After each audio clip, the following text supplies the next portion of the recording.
I began to think back to September 2019 when we gathered together at Derby Cathedral with the young people we were working with, and I thought about an extraordinary character that we came across when we entered into the cathedral itself. He was 100 years old and he began to tell us about his own memories. I thought back to that old man and what he'd lived through and what we were living through.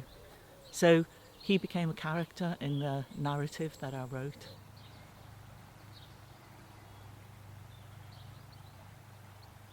I looked at the material that the young people had created and I was really inspired by it, because what I started to consider was our planet and the new lens through which we were looking at our planet now.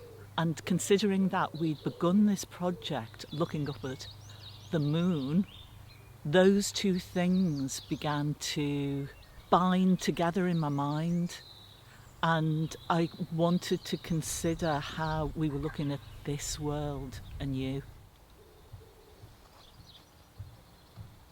If you consider us as a species, when we acquired language very quickly, we began to tell each other stories, and storytelling has got a particular rhythm to it. It draws you in.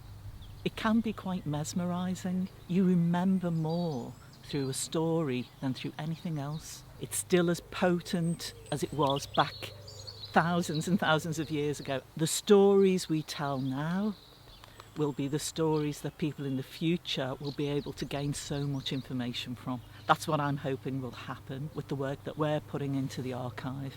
Storytelling will be critical in 100 years, 1,000 years, and on, because it connects us.